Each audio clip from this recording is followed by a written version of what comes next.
spending the time this afternoon. And in getting started, I really want to give you, or thank you all very much for the conversation, the participation to this point, the involvement that you've had in the process. This is good. I appreciate it. As most of you know, everything that was gathered through yesterday afternoon has been posted to the website. So if you want to go out and review it, those kinds of things, it's there along with the information from me, but also information from your colleagues and input from people around the area. So it's on the website. I encourage you to go out and take a look at it and those kinds of things. What I would like to do is get started a little bit with plenty of seats, unless you're trying to, you want to escape early.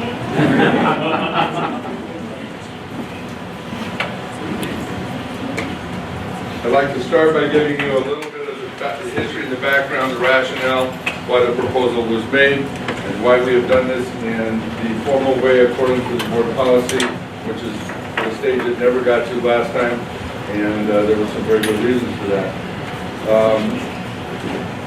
And some of the stuff that we have gathered since and learned.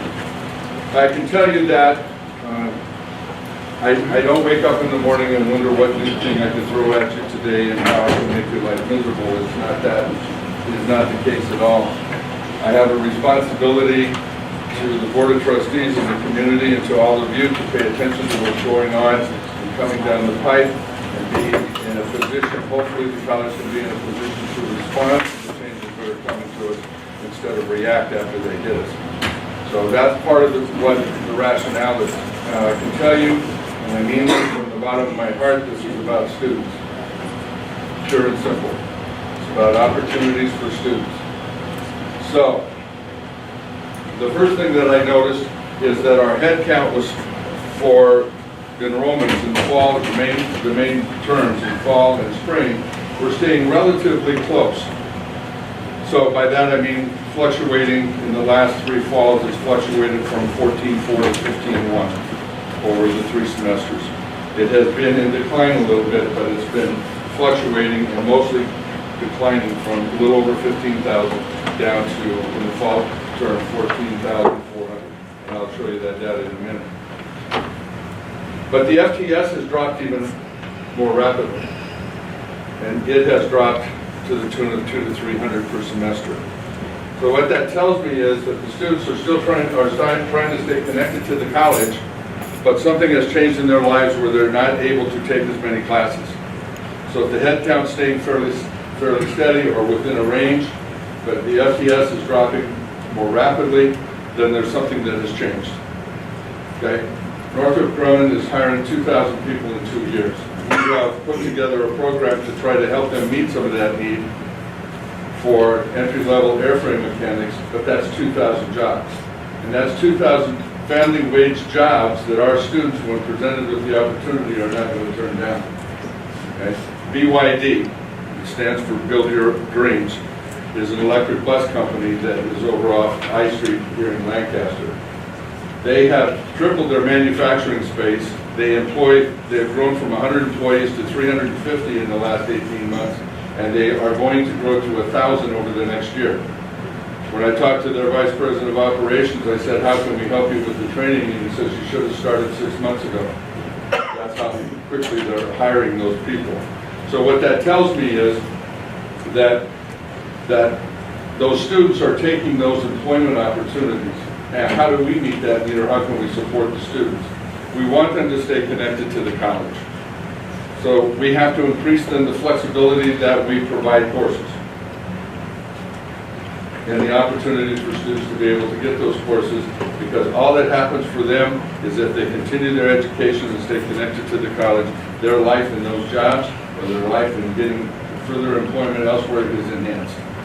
So how do we meet that? Yeah, we can offer more sessions after 4 o'clock. We can offer more sessions on Saturdays. We can do those kinds of things, and we certainly should consider doing that, particularly in the primary terms. In addition to the employment pressures, and I'll get to this in a minute, we have some things coming out of the Chancellor's office that are going to have an impact on us in the short term, but more importantly in the longer term. The vision that the Chancellor, and Chancellor Oakley is a young man, he's going to be around for a while. So the vision that the Chancellor has adopted with the Board of Governors has made some very specific goals, and he's placing them on the colleges. First thing that has happened this year is a $150 million one-time funding for the establishment of guided pathways. Now, this is a new term on a process that's been around for a long time. But what it means is that funding and that process for students encourages completion in the shortest period of time. So that's one issue. The other issue is one of the very specific goals from the Chancellor's office and in division is a 20% annual increase in the award of degrees and certificates. For ABC, that's 520 students this year. And it's annual through 2022. 520 students increase in degrees and certificates. I shouldn't say students, I should say awards, excuse me. It's 520, an increase of 520 awards. They want a 35% annual increase in transfers to the CSUs and the UCs annually over the next 5 years. Huh? So ambitious. Well, for ABC, that's 350 students. Now, whether they transfer after they complete 39 units on IGETSE or CSU Prep, or they transfer with an associate's degree for transfer is a way, bears definition. And there will be some crossover with the first goal of a 20% increase in awards.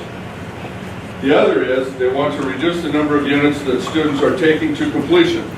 It's already moved from a little over 80 to 79 in a short period of time. Okay? This goes to financial aid for our students. Financial aid now isn't based just on number of units. It's based on number of units and time. So if the program is designed to be completed in 2 years, students get 3. So it's the time to completion as well as the number of units, and their financial aid is time dependent that way, and it will have an impact on them. Another deal that is coming from the Chancellor's office is an increase of 9% from 60 to 69% in the CTE programs that have gainful employment when they finish. Now, we're meeting that one. And we're meeting that one because of the employment opportunities and the economic growth that's happening in the area. So we're meeting that one, but it still is going to create a lot of pressure on the system. Now, I tell you these things because that's the background and that's the stuff I'm looking at. All of these things are indicators that a portion of our funding is going to be tied to performance or outcomes. Just a second, please. Let me get through this and I'll take the questions. Okay? So what that means is, and I can tell you right now it's already happened, strong workforce, it's a $200 million allocation to CTE programs across the state. Strong workforce this year, right now, 17% of that funding is tied to the completion and the promotion and the gainful employment of our students. It's already tied. That's already in the act, in the allocation, in the apportionment of the legislation. The legislation in SSSP and in equity are all pointed towards completion metrics or performance metrics. Those things are there. I wouldn't be a bit surprised to start seeing a portion of that funding being tied to how often students complete and how quickly. Now, some of the things that we've done also in addition to this is we purchased a program that's now going through the implementation phase with our counseling department. It's called EduNav. It is an interactive web-based software for our students. It's based on a critical path that is built on our prerequisites. What that means is that when a student sits down with their education plan with the counselor and they build that plan, our catalog has been loaded into this software, and they say, I want to be a business major. Okay? Based on 4 semesters in business, that's going to pop up on the screen and it'll show them exactly what they have to do. and what the prerequisite path is to completion. If they require basic skills or remediation of any kind, that will be loaded in the first semester, and then it changes the whole plan for them automatically. This plan is to aid students moving through as rapidly as possible, as effectively as possible, saving time and money. Okay? We have already purchased that. We're going to get started with it. Guided Pathways is based on the same thing. Now, I'm going to go over some data with you that shows some of the trends in our enrollment and some of the things that have happened based on conversations that I had from all of you. I can tell you that we've gotten a lot of comments over the last 2 weeks, and I appreciate that. If in the board policy that is for the calendar, I think it's 4100, isn't it? For the calendar, it requires that we make a proposal to the calendar committee if we want to make a change. The calendar committee discusses it. They go through their processes. And the calendar committee, based on an MOU with both collective bargaining units, sends their recommendation to the Office of the President for presentation to the board. So there is a negotiations process. It is both unions agreeing at the same time and signing off on the same MOU for the calendar, because it has an impact. Okay. So, at this point, Christine, you got a question? Well, I have many questions, but you answered it. Thank you so much. And I remember in your letter you said something about 17%, and that's what I think you were referring to, right, with the completion rates. Thanks. Yeah. The spreadsheet, please. Okay. So just so that you understand, I'll try to put the 17% in real terms. We get $1.2 million a year on strong workforce that comes straight to the college, and we get about $500,000 in regional funds that comes to the college. So of that regional funds this year, 17%, or just under $100,000, is attached to whether or not that's available for regional use, is attached to whether or not students are getting work, and it will have an impact in the out years on the direct allocation to the colleges. Our region is set up in such a way that most of that money comes straight to the college right now. Now, I went through and I did some analysis on some of the things that I heard and some of the things that we have done over the last few years. And I wanted to point this out to you. You can see what I've got here. This is the number of sections offered in each of the years. This is the FTS generated, and then the unduplicated head count. We don't use enrollments because students have, a full-time student could have anywhere from 4 to 6 enrollments. Okay? Because it counts how many times they're in the class section. Okay?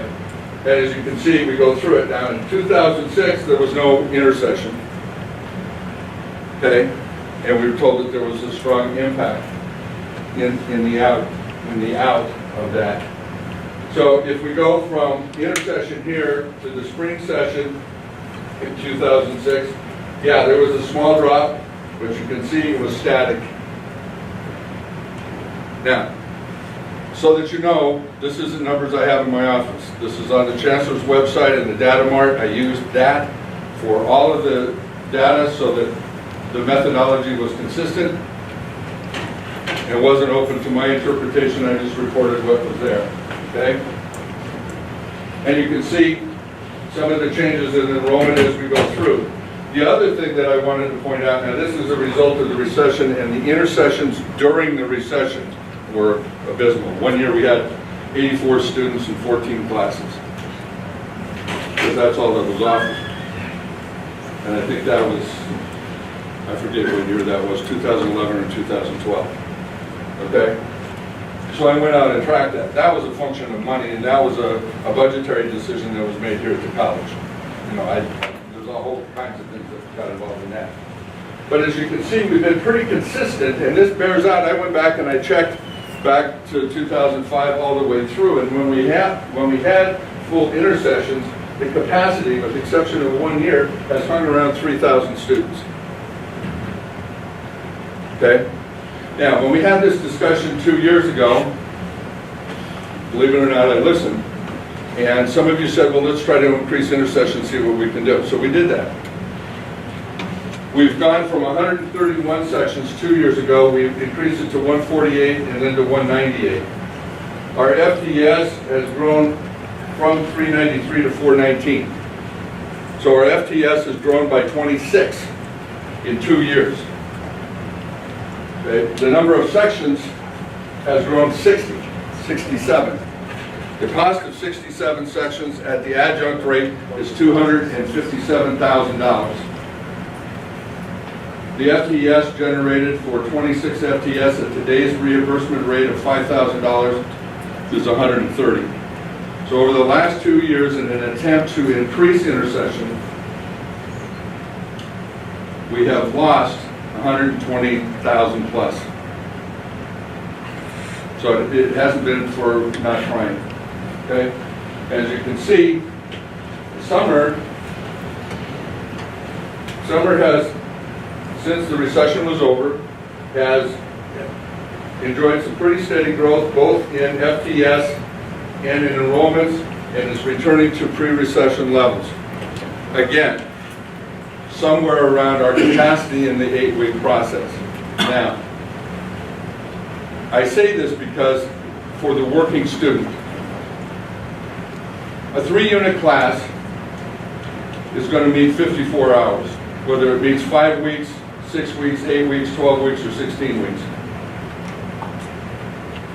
When you put 54 hours in 5 weeks and compress the schedule that way, the student has to spend more time in the classroom each week. When they're working, that's a problem. Think about your own schedule. If your own schedule changed arbitrarily by somebody else's action by 2 to 3 hours a week, that would have an impact, wouldn't it? It has a greater impact on some of our students, particularly students who are dependent on mass transportation to get around, other people to help them get to work and back, those kinds of things. So that's the other part of it, okay? From a financial aid standpoint, we disperse financial aid in 2 sections in the fall. Okay? We get 2 disbursements in the fall. And I think the latter one is in October. So the next disbursement under our current catalog is February. There is no disbursement in January with the intercession. They don't disperse financial aid even if you're enrolled in intercession. So our students are going from October to February with no cash flow. Okay? Our veteran students, this is an anomaly for the military, but nevertheless it has an impact. Veterans don't get paid a number of units registered, they get paid on time. So if they take a 3-unit class in an 8-week session, they only get half the allotment for that class. They only get paid for the 18 weeks, they don't get paid for 16. So if they take a class in intercession, they're only getting 5. They're getting 1/3 of the benefit that they would get for that same class if they took it in a full semester. Now, granted, we've got our veteran students is a growing population on campus, but it's not large. Our working students are growing continuously. So this is the methodology in putting this together and trying to talk through it, is to provide opportunities and flexibility of scheduling for our students and put them on a path that's going to meet these goals so that they complete more quickly and transfer. We're getting pressure from the Chancellor's office to reduce the number of credits that students take before they complete. We're getting pressure to increase the number of completions, and we're getting pressure to increase the number of transfers. And as soon as I'm standing here, they're going to start attaching money to those metrics. But it's about students and opportunities for students. Okay, and working and going through the process. Now, by moving, let's put up the calendar. Okay? This is not proposing a start date. This is to show how one academic year flows to another. Okay? And as I said in the memo that I sent out to you, when you stretch it out, when you stretch out a session for students, you reduce the number of hours per week, you to give them greater opportunity to be successful in the classroom. This has been corrected, it's August 20th. That was a typo. We had one too few weeks in the first semester. So it would start, same time we start right now, okay, which is the third Monday. End date would be 14 February. Excuse me, 14 December. Thanksgiving week would be a fall break. So there would be classified staff. I'm sure there would be liberal vacation policy for that week. There would be no instruction that week. It would be just like spring break, except it would be attached to Thanksgiving. The purpose for that is to line up with the school districts in the area. So people that have challenges with childcare and those kinds of things can have the opportunity to meet that challenge without additional cost or transportation issues. Then we come back, in general, the first Monday following the new year. That puts commencement, and then spring break, we have as designated as one of those 2 weeks. The method in that madness was just, the high school districts take 2 weeks. And we were just trying to match 1 week of their 2. But it was brought to my attention that we use spring break to split 8-week sessions, and it's important, particularly for the nurses. I don't have a problem with that. Go first 8 weeks, take spring break, go the last 8 weeks, fine with me. The time is the same. The reason that this was in the deal was to try to match up with the high schools and the grade schools, so that, again, the child care issue. Okay, commencement would be the first Friday in May. That is very close to the four-year schools all around us, and to a lot of other community colleges. Okay, summer session would start in mid-May. The 12 weeks would run to August 2nd. And then within that 12 weeks, which 12 weeks is a full session, within that 12 weeks, you have 2 six-week sessions that are possible. Somebody asked me the other day, could we do 4 weeks? Could we do 8 weeks? Yeah. The beauty of the 12-week session is it gives us the opportunity to offer those night classes. Anybody in here taking a night class in a 6-week session? How many of you have taught the night class in a 6-week session? It's brutal. One time in my career I taught process control and statistics for Hewlett-Packard on their graveyard shift. You know, and I'm trying to help out Cal State Bakersfield, so I'm still in the classroom, and their shift to the semester and their scheduling pattern, I've got a section now with an 8:30 p.m. start. For an hour and 15 minutes, and I said to the dean, I said, can't you get more creative than that? You know, everybody's exhausted and had it, but anyway, the idea is, and I didn't mean to get away, the idea is this allows for a more robust evening program at night for the students, but you can do all kinds of variations in here. This, and I'll get to it with the high schools. Some people said, well, the high school students won't be able to take classes. Well, they will. After 2 o'clock, the high schools, especially for graduating seniors, are going to encourage them to go do something besides get in trouble. And the high schools, if it's after 2 o'clock, don't care if they come see us because we don't have a funding crossover. At 2 o'clock, they've completed their full day at the high school. They get full ADA, and we can still get full apportionment. We don't have concurrent enrollment issues or any of those kinds of things. This is 1 to 2 weeks, depending on the year, later than our regular summer session starts anyway. Our regular summer session starts typically the second Monday in June. Okay, so depending on the year and where these days fall, it's here. Okay, and then it flows through again. And as I said, this is not a proposed start date. This was only to show how the year would flow and flow into the next year. Okay, that's all it was. Quite frankly, if we adopted this, we can find out to overcome some of the issues. We got issues. Okay, but if we think about this being for students and student opportunity, those issues are easily overcome. There are 21 colleges, 21 community colleges in the state, 21 districts that reported winter intercessions this last year out of 72 districts. There are a lot of, and I don't remember the exact number right now, but there are a lot of schools that are still on 18-week semesters, 17 to 17.5-week semesters.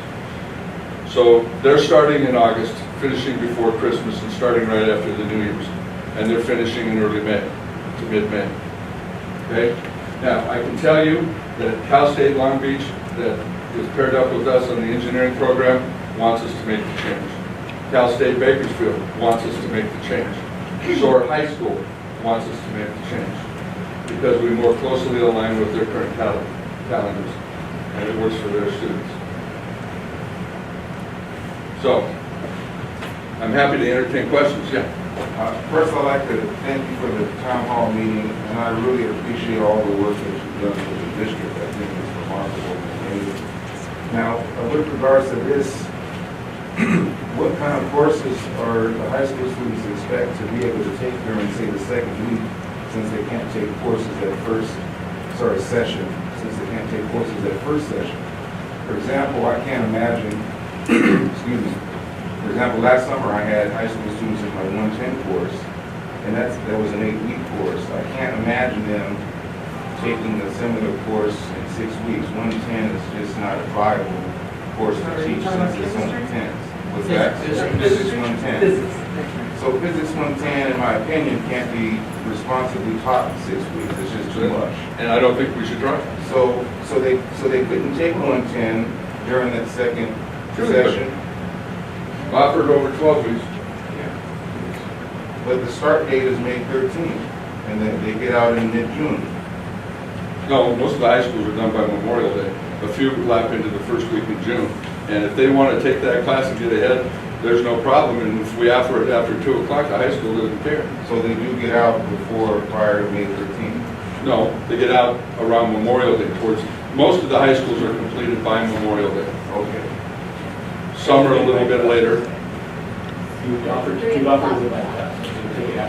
After 2 o'clock. After 2 o'clock. But they can still get releases at that point. A senior can get a release. They've met their requirements. And we won't have the concurrent enrollment issue, and we can work that out with high schools. You know, for the handful of students that are going to take that 110, we'll be happy to work, I'll be happy to work with the high school district to make sure that we have got it set up so that student gets that opportunity. Yeah. With this calendar, would the length of the class meetings change? No. So this would be the same exact calendar that we have right now, as far as like meetings and schedule, it would just be moved back in January as an intercession. Yeah. Class times, the length of time in class is driven by the number of weeks in the session. So the 16-week semester would still be would start in January, just like it starts now in 1st of February. So we're shifting everything somewhere between 3.5 and 4 weeks. Great. I'm still having a hard time seeing how I can provide a 16-week plan to 12. The reason is we have 3-hour blocks. So we tried it in Pondale Center because of the condensed schedule.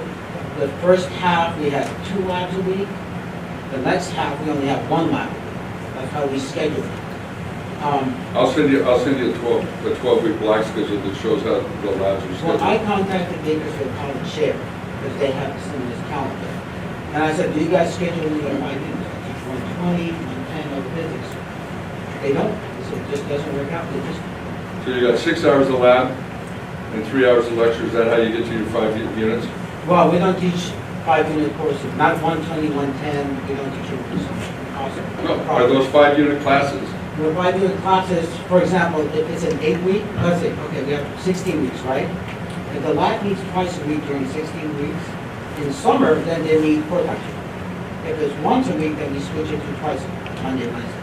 That gives time for the text, reagents, and so forth. With 12 weeks, I don't see it working, and I call them, they don't schedule it. They do not schedule. I know Chem 110 has come up, organic chemistry, but we only offer 2 sections a year. Maybe we should try to offer more sections to accommodate our science students. But I'm not saying it might not work for other departments, but as far as biology goes, that's my biggest concern. How I'm going to divide 16 into 12. 4-hour labs, instead of 3 hour labs, then what, I'm gonna cover 3 hours microscope, 1 hour fungi, next week I cover 2 hour fungi, it just loses that connection. I appreciate what you're saying, and what we have to do is figure out how to schedule 162 hours over 12 weeks. Yeah, and I tried playing with the numbers, I called the school to use it, and they said none of them do. Logistically, they said, no way, it was too much money. So they only offer small unit courses, like our Bio 101, which we offer quite a bit in intercession and summer, and I just added another 6 sections, thanks to Omnia. Now we have room to grow. And believe it or not, it's quite a bit of like facilities. Oh, yes, brand new. Students like Everybody it, it's loves it. convenient, so, you know, my suggestion, at least from the biology perspective, is I'm trying to maximize the physical concept to Okay. increase our FTE. And I appreciate the challenge. What I do know is there are schools that meet those challenges in some way. Let's see what they can do, or let's see if we can work it out. These are issues to implementations. Again, like I said, it's opportunities for students. Well, it's good to see that they. And I would like to see the demand for those classes outside of the primary terms. You know, there's lots of courses that aren't able to be offered in a summer session because the only way they work is in the primary terms. But we can offer a series of classes that allow the students to continue to move, aside from maybe those classes. So we're not going to, I know we're not going to be able to offer 1,600 sections in summer. I know that. Yeah. Oh, okay, so with this model, how have been the completion rates, so I'm taking Bakersfield as just an illustration. How have the completion rates been impacted by these implemented changes in their county? Bakersfield's never had an intersection. So they had an 8 and then a 10-week summer session. Most of the classes were 8. Almost all of those were 6s. Okay? This year they went to a longer summer for the first time. So, but they've never had an intersection, and they've been on a 16-week calendar. So I can't give you exact numbers. I can't imagine that it's going to go down. This adds 11 weeks of instruction to the year. Okay? I speak to Mopark because I was there. 17.5-week semesters. They finished in mid-December. They come back early January. They have a robust honors program, an agreement with UCLA, one of the highest transfer rates in the state, and they offer an 8-week summer. Okay, so in the Moorpark model, have they seen an impact on the number of students who are able to complete with this model? I'd have to dig it out and take a look at them. They haven't changed. They haven't changed. They don't use this model. They're 2 17 weeks and an 8-week, Oh. and they have not changed. And what I'm saying is, finishing mid-December and starting early January doesn't impact their completion rates, their transfer rates, and those kinds of things. That's what I'm saying there. I can get you the exact data, I just don't have it in my fingertips. Angie, and then David. I'm not very well versed on the FTS data, but let's just say it was 400. I forgot what it said on the spreadsheet. We're losing 400 FTS in the intersection. Is the expectation to gain the FTS in the summer by offering the 2 short sessions in 12 weeks? What I know about the students that take intercession in summer, there are better students because they're willing to sacrifice that time to continue to move through. By better, I mean more committed and committed to their programs.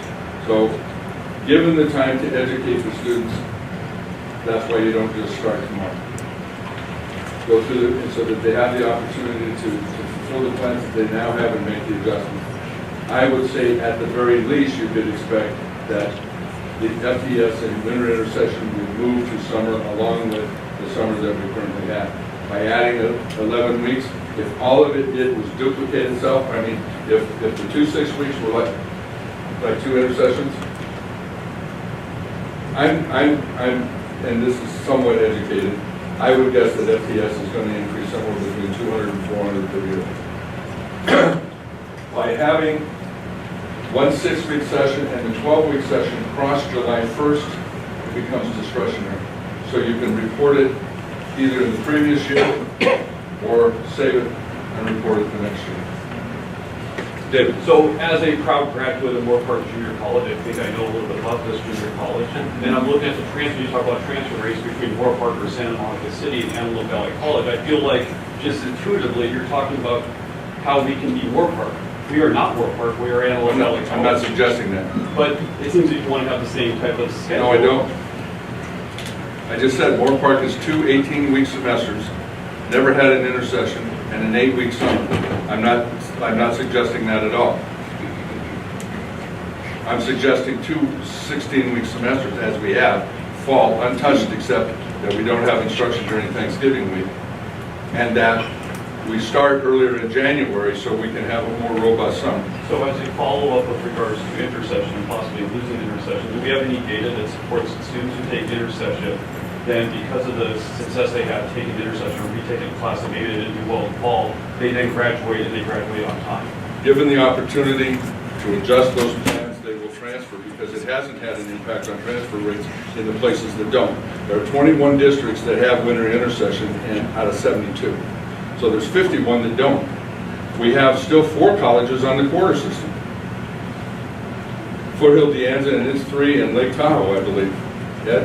And then, Earlier, you mentioned that this extended instruction by 11 weeks. Could you explain how that? we currently now are between 4 and 5 weeks for intercession and 8 in the summer. That's 13. You have 6, and 12. So you have the opportunity for that's 24. So you have the opportunity for an additional 11 weeks of instruction. Well, I think that's, If there's 5 weeks for an intercession, and 8 during the summer, that's 13 weeks. Yep. So we go to 12, it seems like we actually lose it. No. 12 plus the availability. Well, you're of adding 6. 12. I but see. you're making the presumption then that the student is going to take a 12-week and a 6-week and a second 6-week. No, I'm saying that we're offering that as an opportunity. I'm not saying for the same student. I'm saying that we're offering an additional 11-week opportunity for students so that they have greater flexibility. There's 11 weeks more choices of classes available to them than there is right now. So we couldn't do that with 2 8-weeks during the regular semester? We're doing that now. We've got divisions that are offering 2 8s now. It was ever happened that we can limit that the student in a 2-year college to take, in 2 years to graduate? Is possible this and not stay here for 10 or 20 years? Yes, it is possible for them. And as I said earlier, we're getting more and more pressure to reduce the unit count for completion. Christine, oh no, you were first. Yeah, I'm but sorry. I think he was ahead of me. Oh, I'm sorry. Go ahead. I didn't see your hand. As a student, just out of curiosity, have you ever considered extending intercession longer? I know personally I don't take intercession courses because they're too short. It's too much work. Taking the summer course is already pretty beastly, so no way I'd want to shrink that, especially on part of the courses that I usually have to take. And I understand what you're saying, but that's part of the reason for moving the 16th semester into January, so you have the lower courses and it's attached contiguously to the fall semester. Yeah.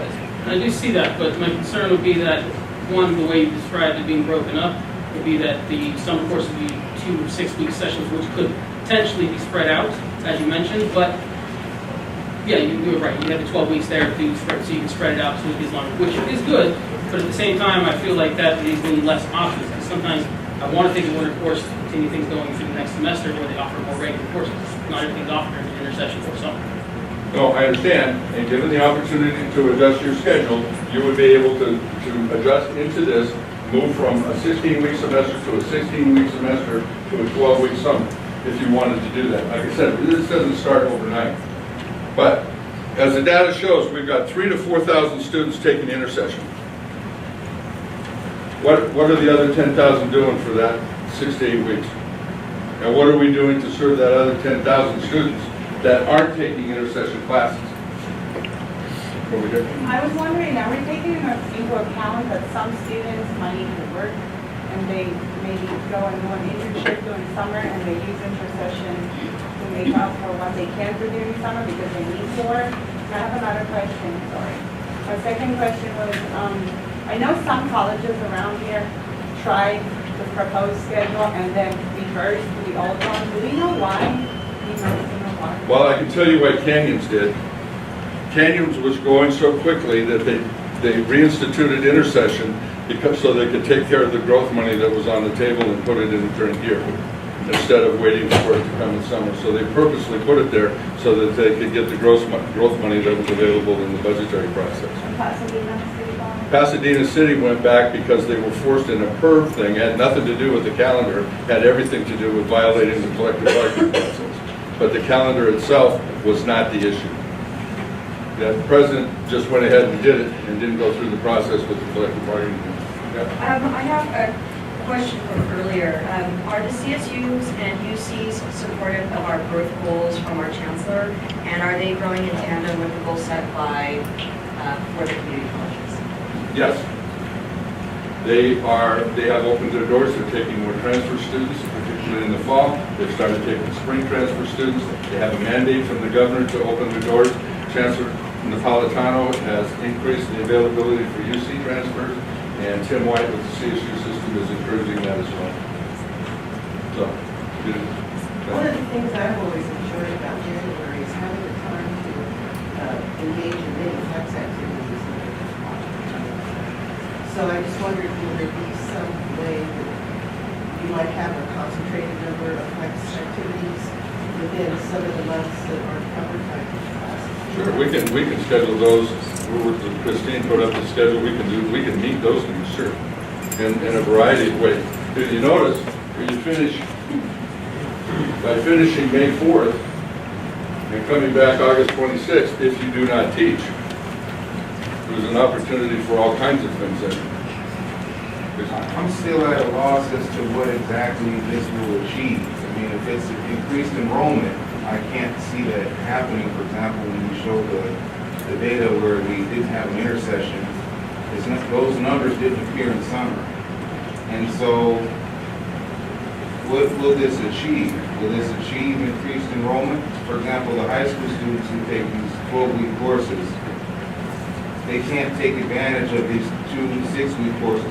Perhaps a few can, but because of the intensity of 110, say, that's my own experience, they won't, I mean, to take a compressed 6-week lower level course at the same time they're taking physics 110, I don't see as a realistic option for them if they want to do it. I've had students last summer who took 2 8-week courses, Math 150 and Physics 110, and they dropped one because it was just too difficult of a load.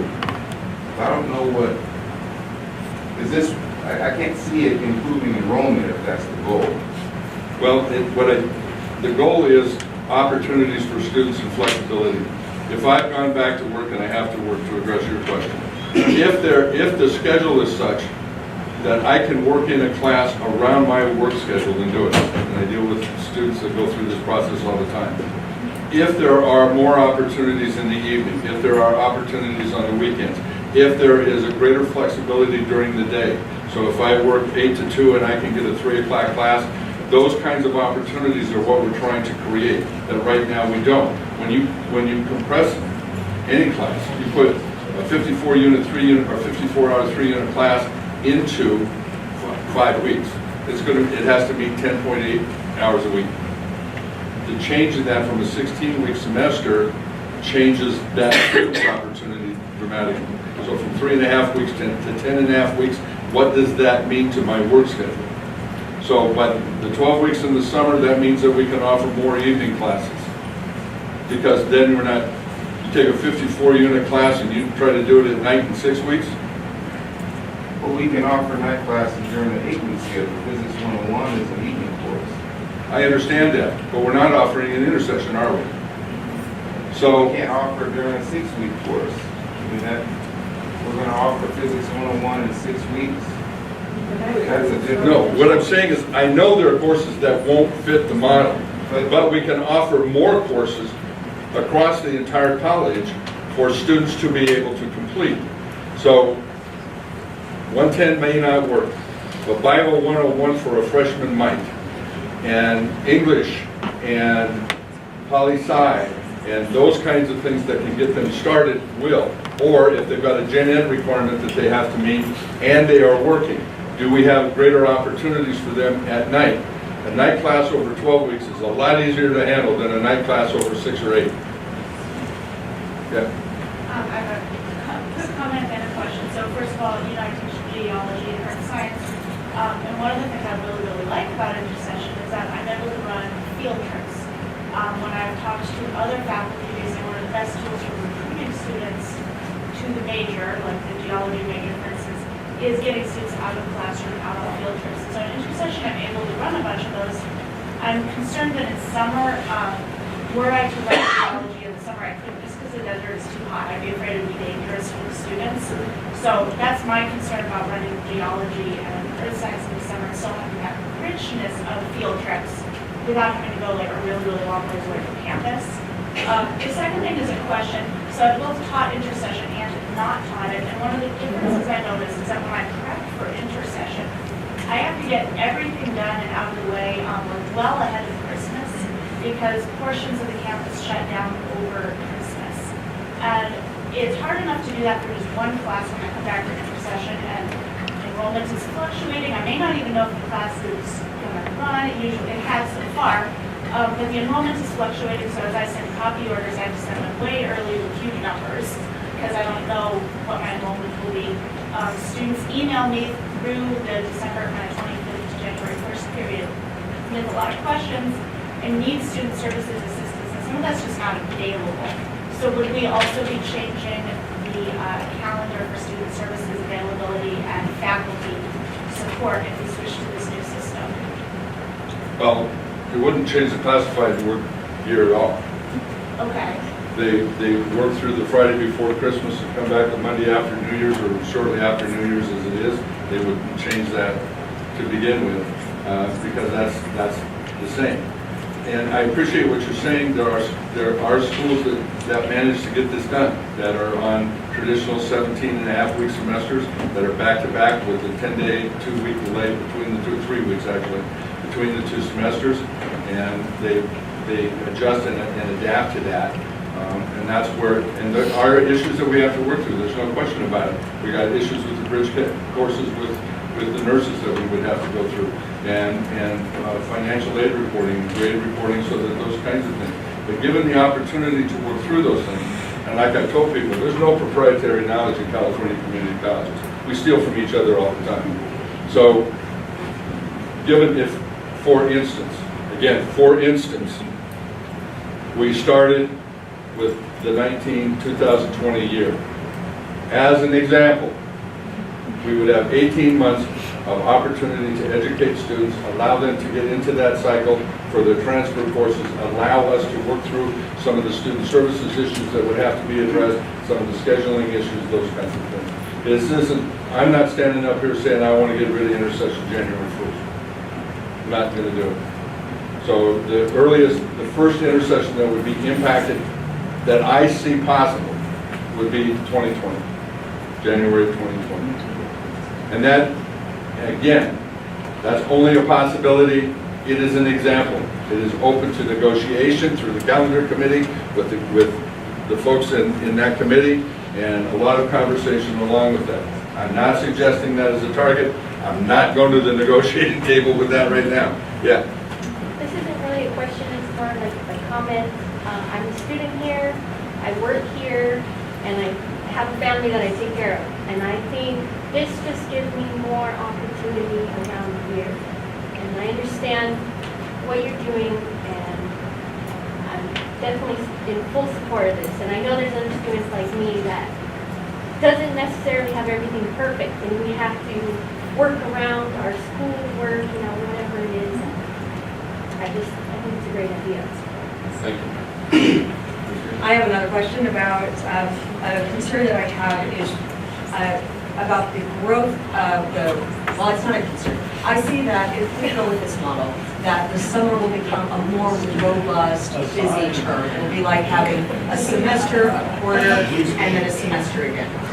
And if this works well, then that's wonderful for our students. So I'm thinking about institutional collaboration through participatory governance with our Senate and with our union is the district willing to come to the table to increase reassigned time for our Senate leaders and our union leaders who will be working more intently during the summer? Well, we'd have to talk about that. I can tell you right now, the bylaws of the Senate allow the Senate exec to work as the Senate of the whole during the summer. That's in your Senate bylaws. So while the work and the time of the year may shift, you'll find that participatory governance actually will be more effective because you're not going to have that 5-week delay in between semesters. So to answer your question, that's a question for someplace else. It's not, I'm not going to stand here and say you're going to get more reassigned time or we're going to do those things. And I understand that happens at the negotiating table. But as we're walking into this and to get our assent for this, because I see, to be honest, I feel like I am really close to saying, let's do this, but I've got some concerns about institutional faculty involvement in decision-making that I'm still going to be incredibly reticent about supporting this until I am assured that we're going to support the faculty leadership at the college. Well, I hope that they feel it's supported now, but what I can tell you is that there's lots of schools that do this, okay? They go from one semester to the other without an intercession. 51 districts out of 72 don't have intercession. Okay, so, but to answer your question, this proposal and this information was distributed to every constituent group on campus. And the conversation has been invited through the calendar committee, and I attended the committee on Monday. This was a result of a recommendation and a request that we have a town hall so that we could talk about it, and we're having that town hall. I expect that these conversations will continue. Out of the calendar committee, some of the things that we'll be starting are focus groups with students. Pure survey monkey surveys in this kind of a discussion don't work very well because there's a lack of information. Students don't have the opportunity to ask questions. It would be very difficult to ask this young man a survey question and not be able to go through the mechanics of it. So we're starting to talk about, I mean, that process has started. And in support, using the participatory governance process to engage this and go through it, fine. The Senate has its bylaws. The Senate would have to come to us and say, we need these changes to be able to work within that activity. The bylaws right now, like I said, during intercession in the summer right now, the Senate Exec Committee operates as the Senate of the whole. They do, but after having sat on Senate Executive and on Union Executive, I know that we took advantage of downtimes during January.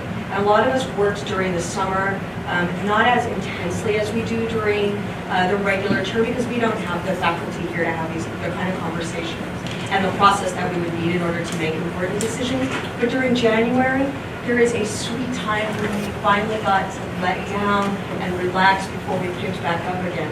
And with this schedule, it will eliminate that part of our recovery time that we need in order to do our job. Well, as I said, I think if you take, these are issues that we can address, but I don't see them as obstacles to a change.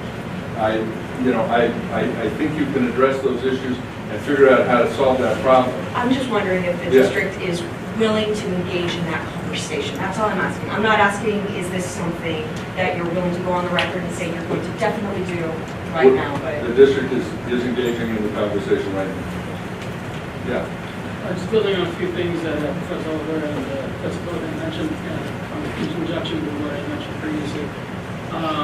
My main concern with doing the 2-week span over the summer is that, A, it actually creates less opportunity for me to make paper classes. For instance, I was in Dr. Bowden's class this semester, but unfortunately due to circumstances had to drop it. I was enjoying it quite a bit, but things happen. So I was hoping that I might be able to take over intercession, but it's just too short. It's not offered. Other things like that. If it was, I would prefer to have time off, but at the same time, I would rather pick that class up so my schedule would be messed with. As of now, I have to take the next semester, and if everything was stacked during the summer, that gives me less opportunity to adjust when unfortunate circumstances arise. That's why we take 18 months, so that you would have the opportunity to make that adjustment in your schedule and to move forward. It might be the kind of thing where the 110 class gets taken during the primary term, and I take another class that I had the primary term, I shift that over to the 12-week term. But that's why you take 3 semesters of 18 months to make that change in the college and allow students like yourself to adjust to that change so that you're back, you stay in sequence. Yes? Just to continue on that, is there some reason why extending intercession would be wrong or problematic? The only reason I bring it up is because based on the numbers you were showing in the data sheet earlier, and my limited understanding of it, given that there are a lot of terms that obviously I have no context for understanding, it seemed to be based on the idea that the enrollments were shrinking or not increasing as much as over the summer. But again, if it's already short, and that's part of the reason why people aren't taking classes, wouldn't it be more, or possibly another option to try extending it before shifting the whole schedule around? Well, then if you lengthen intercession, you're shifting spring semester out so that you're graduating and finishing mid to late June. And you would still have to come back in August. And then you have no summer session at all. What would it matter when we finished? I'm just curious. Well, then we're going to have the same argument about summer being too short. Not really, I mean, summer's already very long. Okay. It's 8 weeks right now. So, yeah. I was actually just curious, does it work with the expansion of the offerings, does it require more faculty participation or does it work without it, right? Do you need us more in order to offer more, right? So it sounds like right now it's still optional, right? You don't need me during the 12-week summer, or is there really a more need for faculty to teach during those moments? Right? The opportunity right now, this is built on the assumption that if you teach intercession, you're probably going to pick up one of the 6 weeks. If you teach summer, you're probably going to teach the summer class. That it is built on that assumption. There will be expanded opportunities for adjuncts and full-time faculty that want that work.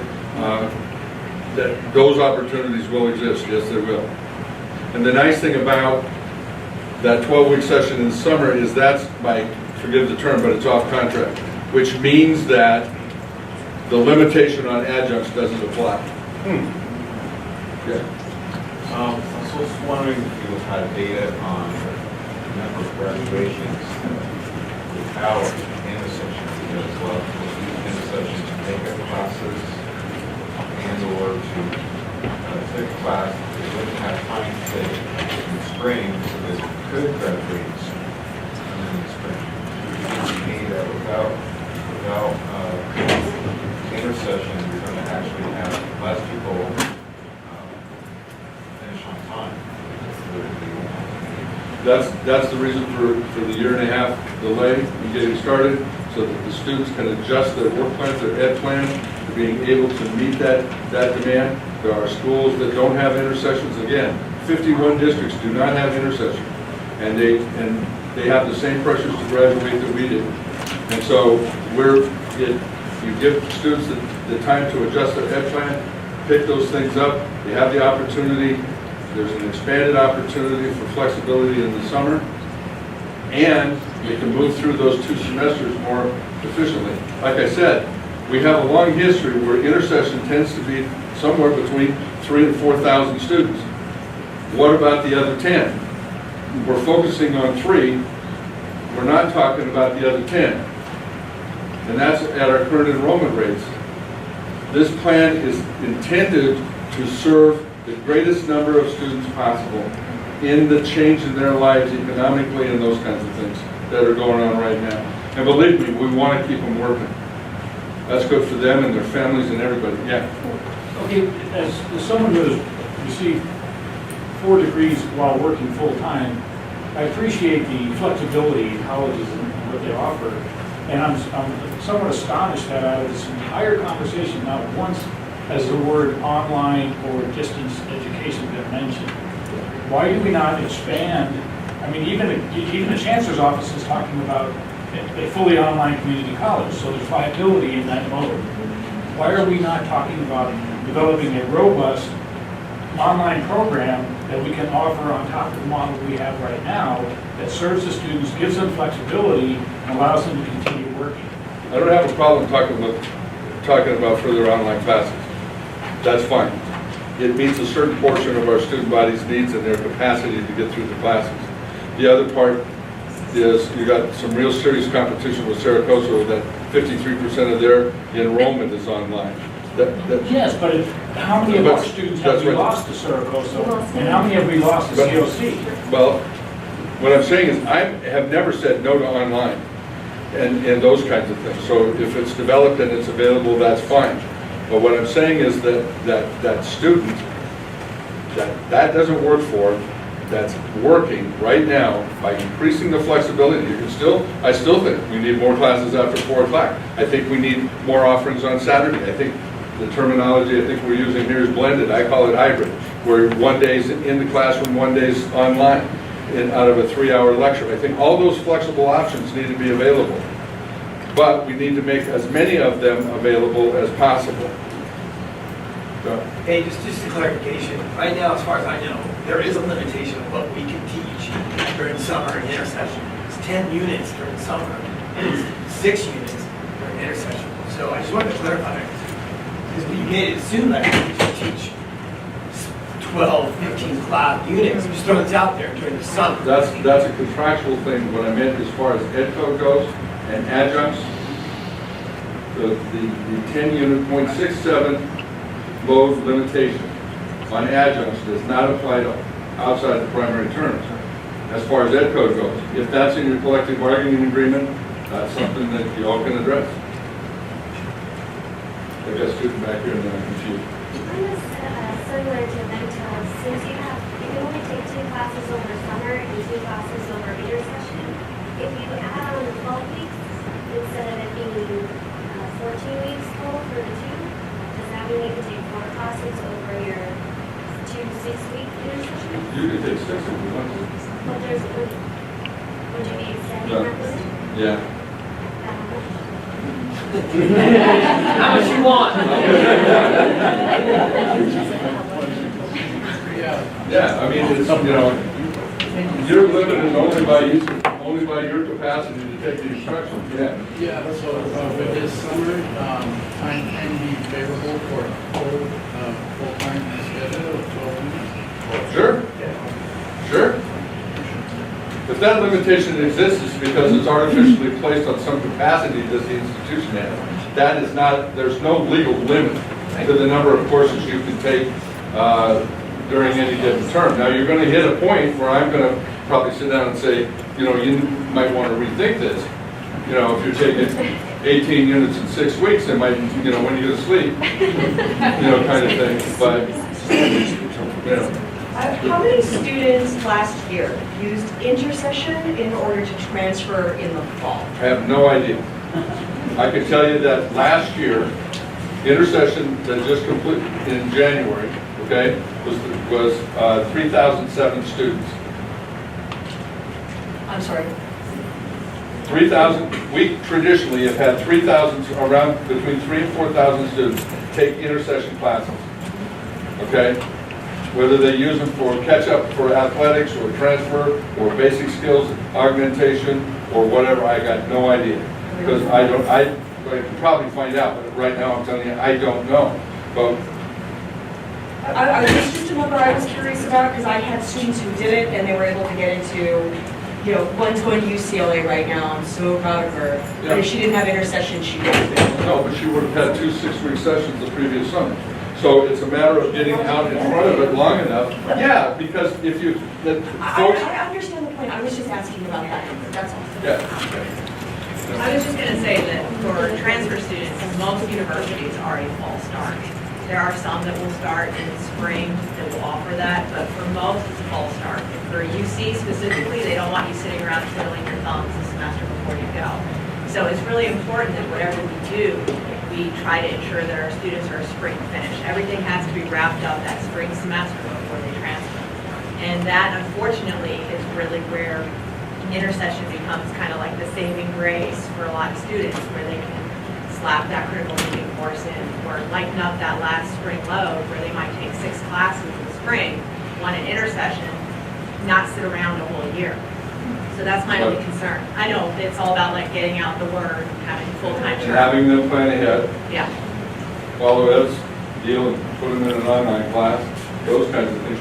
You'd be surprised how many students we have taking BYU online. I signed up as a proctor. So, and we've got students that come in and Patty and I set it up. Patty does most of it. We proctor exams for BYU online students. I tested out in my Spanish for BYU. Lisa? So the students that fail or have to retake a course that, like in fall, they don't have that opportunity then to be able to transfer for the next fall. Sure they do. No, but if they don't have intersection, they can't really get it done. They would have to go to like max units that spring probably to make Yeah, it I because mean, there's. there is a consequence to failing a class. Right. So I guess what I'm saying is that given the opportunity to adjust your ed plan, given the opportunity to be able to create that transfer path, okay? But I want to re-emphasize again, we're holding an intercession for 3,000 to 4,000 students. What's happening with the other 10? And how many of those students aren't transferring until the third or fourth year Right. because there's not the opportunity for them to get some of the others?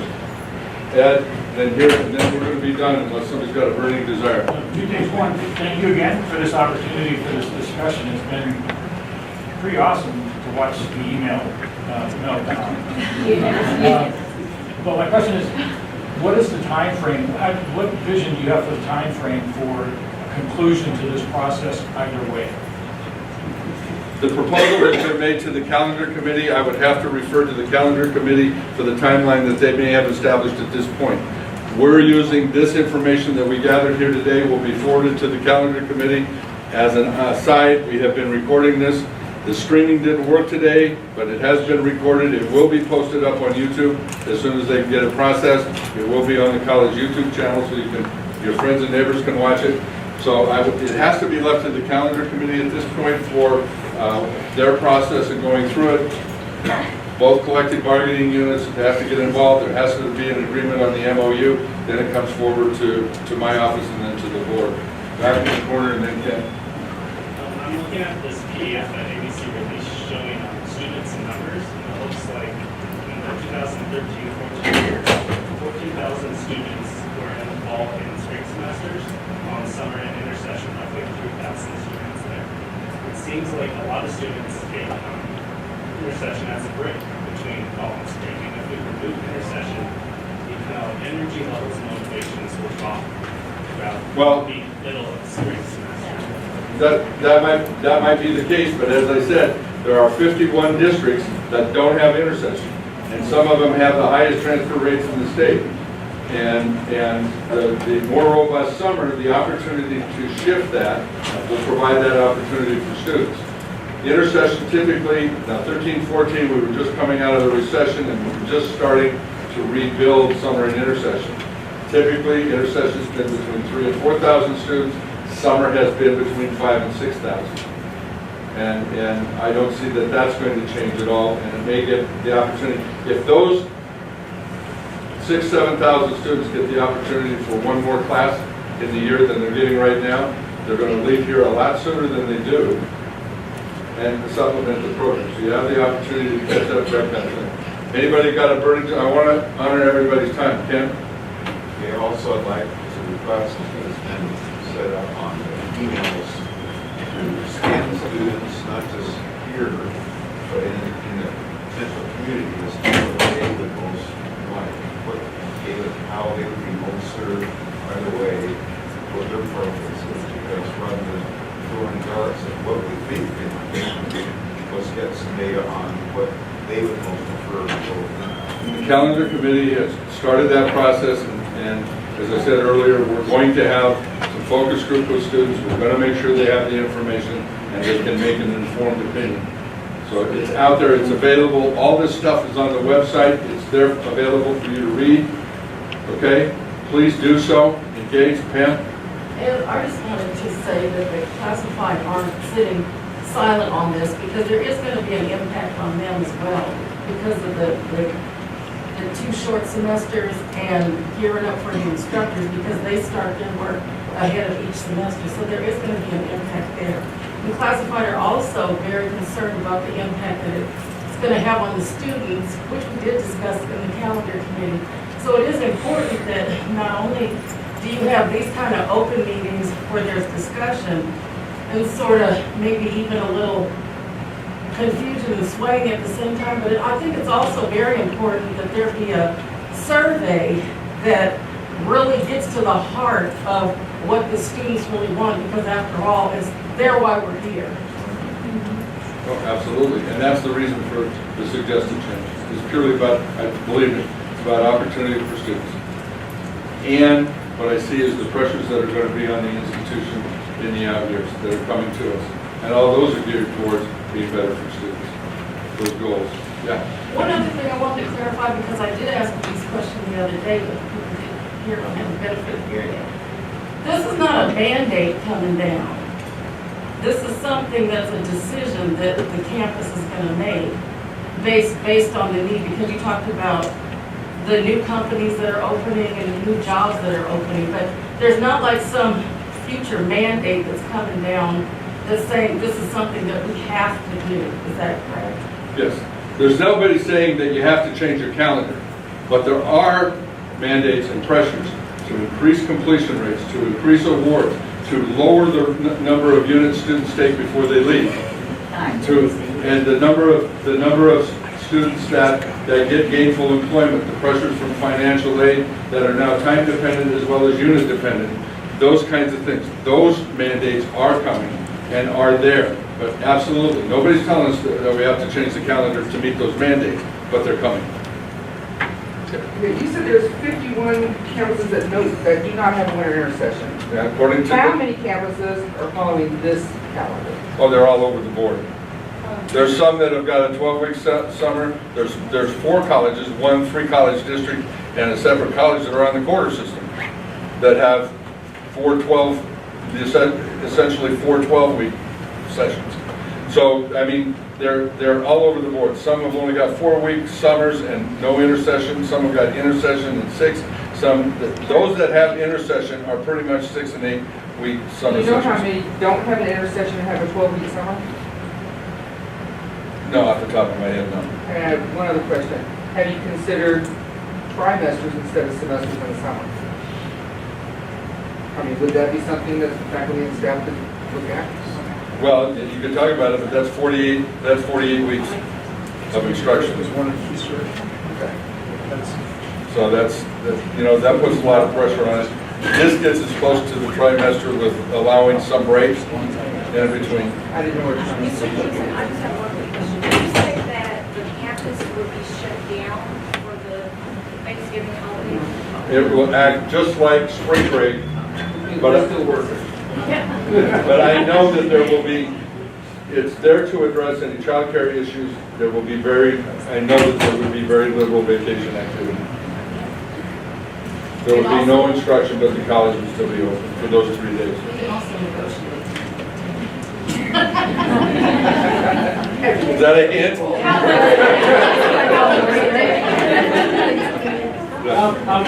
And I'm speaking as an advocate I'm the biology chair, so, I don't know how it affects physics or chemistry, which exist to serve us anyway. Currently, in intercession, we offer 6 Bio 101 labs, right? And that's 4 times a week maximum. I mean, there's no room to grow. Assuming we do that, the 2 split in the summer, that means I can offer 12 classes, right? But my concern is I'm going to lose more Bio 101 because I'm already offering 6, and I'm offering a lot more in the summer as it is. So my concern is that Bio 101 is going to lose because of this. And we do generate quite a few FTEs on campus. I think about 7% of the FTEs on campus, which is all biology. But what I'm saying is, you got 10,000 students that aren't taking anything during the intersection. But I'm offering 6 now, and I say 12, actually, I think it's 12 or 13 classes in summer, so that's 18. With that model, let's say I split it into 2 6 weeks, at best, and I can offer 12. So I'm losing 6 classes if I have 101. Then offer them in the 12 weeks. But then if the line is used, I can't use it, that's my concern. Because it's easier to split the section. Even if I do 8 weeks. We need like a lot of lab support. I mean, as it is physics and physical science, we still don't have a lab there. So now when I hear about all these offerings, I'm like, wow, are we going to get more support? Yes. Bio's getting it behind somehow. But that's my concern. I'm saying it as selfish things. I'm not going to ask you to walk into a classroom with a piece of chalk and a prayer. All right? We're going to, if If we offer the course, we're gonna support the activity, yes. I like chocolate. I don't mind that prayer either.